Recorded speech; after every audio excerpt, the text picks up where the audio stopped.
ग्वालियर में रिटायर्ड फौजी के साथ ठगी का मामला सामने आया है। ठगों ने रिटायर्ड फौजी के खाते से 10 लाख रुपए चोरी कर लिए। फौजी ने बैंक मैनेजर की मिलीभगत से साइबर ठगी होने का आरोप लगाया है।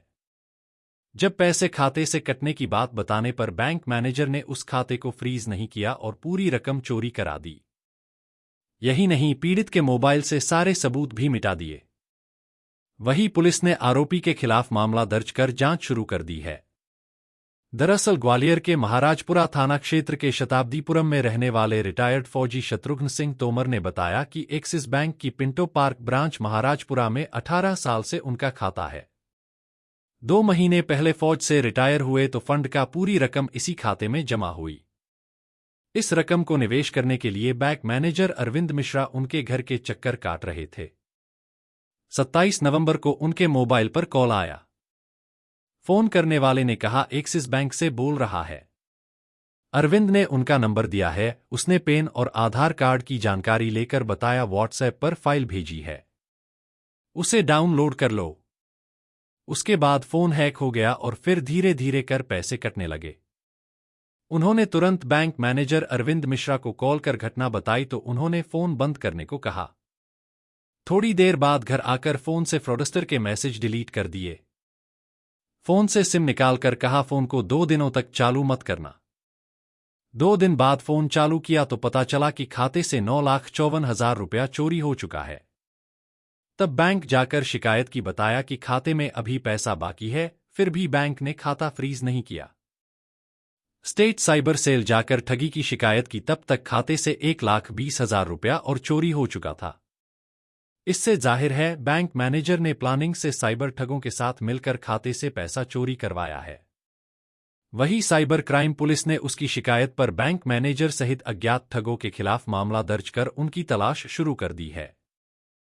मेरे एक्सिस बैंक का मैनेजर जो हमारे घर आया, 2 दिन हमारा आधार कार्ड और पैन कार्ड को यूज किया मेरे ही फ़ोन में। उसके बाद 2 दिन के बाद मेरे पास एक कॉल आया कि आपको मैनेजर ने ये नंबर दिया है, बात करो, पैन कार्ड नंबर मांगो। फिर एक ऐप आया, उसमें ऐप को दबा दिया, बस स्क्रीन हो गई। और उसके बाद हमने तुरंत इसको खबर किया बैंक मैनेजर को। मैनेजर 5 मिनट के अंदर हमारे घर आया और हमारी सिम निकाली और फ़ोन को स्विच ऑफ कर दिया और बोला अभी कुछ नहीं होगा। फिर हमने 29 तारीख को सिम डाली तो पैसा पूरा 10 लाख कट चुका था। कटने के बाद भी हम बैंक गए। बैंक जाने के बाद हमने रोका कि अभी ये इतना 2,24,000 बचा हुआ है। उसको बोलने के बाद भी वो अकाउंट लॉक नहीं किया और 1,14,000 दोबारा कट गया। और फिर अब हमारे को बोलते हैं कि हमारी कोई गलती नहीं है। क्या नाम है मैनेजर का? अरविंद मिश्रा। तो क्या पहले कोई मैसेज वगैरह कॉल आया था क्या? नहीं, पहले कॉल आया था, कॉल आया था, इनका नाम लेके आया था कि अरविंद ने नंबर दिया है, बात करो। हुआ क्या लगता है आपको? मिली भगत। जब मेरा पैसा कटता रहा, इसने सिम निकाल दिया, हमको पता ही नहीं चला। हम तो इसके ऊपर बैठे थे, कंफर्म हो गया कि हमारा कुछ नहीं होगा, कटेगा नहीं।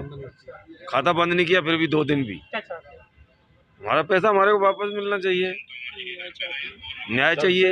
पहली बात ये है सर, महाराजपुरा थाना क्षेत्र में एक रिटायर्ड फौजी के साथ 10 लाख रुपए की धोखाधड़ी हुई है। बैंक संचालक पर मामला दर्ज किया है, क्या पूरा? एक्सिस बैंक महाराजपुरा में कल एक मामला सामने आया कि एक रिटायर्ड फौजी को एपी के फाइल भेजी गई थी। आजकल एपी के फाइल से बहुत सारे साइबर फ्रॉड्स हो रहे हैं, तो उसमें भी उनका पैन कार्ड और बैंक अकाउंट नंबर तो मैनेजर के पास था ही। एपी के फाइल जो भेजी गई, उनसे एपी के फाइल डाउनलोड कराई गई। तो जब एपी के फाइल डाउनलोड हुई तो उनके मोबाइल का रिमोट एक्सेस भी बैंक के पास आ गया। तो जब रिमोट एक्सेस आ गया तो सारे ओटीपीज का एक्सेस आ गया और उससे करीबन 10 लाख रुपए का विड्रॉल हुआ है उनके अकाउंट से। तो इस मामले को प्राथमिकता से लेते हुए महाराजपुरा पुलिस ने इसमें एफआईआर दर्ज की है और इसमें बैंक मैनेजर को आरोपी बनाया और इसमें अभी विवेचना की जा रही है और किन लोगों की संलिप्तता है और उनको भी आरोपी बनाया जाएगा। लगातार इस तरह के फ्रॉड के मामले आ रहे हैं, किस तरह लोगों को आप बचाने के लिए क्या संदेश दें? कि साइबर फ्रॉड वाकई में एक बहुत बड़ी चिंता का विषय बन गया है पुलिस के लिए और समाज के लिए। तो हम इसमें यही कहेंगे कि सतर्कता ही सबसे बड़ा बचाव है और ग्वालियर पुलिस के माध्यम से विभिन्न समय पर कई सारी एडवाइजरीज जारी होती हैं जो कि डिजिटल अरेस्ट के संबंध में हो या एपी के फाइल्स के संबंध में हो। तो हम उनसे यही कहना चाहेंगे कि कहीं भी कोई भी अनाधिकृत लिंक या फाइल को सिस्टम पे डाउनलोड ना करें। अगर आपको कोई भी कन्फ्यूजन होता है तो आप एक बार पुलिस से या बैंक के टोल फ्री नंबर्स पे कांटेक्ट करके पूछताछ कर लें। और जल्दबाजी में जैसे डिजिटल अरेस्ट में किसी को भी जो फेक सीबीआई या फेक पुलिस बनते हैं, तो पुलिस कभी भी आपसे पैसे नहीं मांगती फ़ोन कॉल्स और इसके माध्यम से। पुलिस आपको अगर अप्रोच करना होता है तो डायरेक्टली अप्रोच करती है, फ़ोन के माध्यमों से अप्रोच नहीं करती है। उसके बाद भी आपको शंका हो तो आप हमारी साइबर सेल से कंसल्ट करें या पुलिस से कंसल्ट करें और इस तरीके के मतलब इन चीज़ों का शिकार ना हो।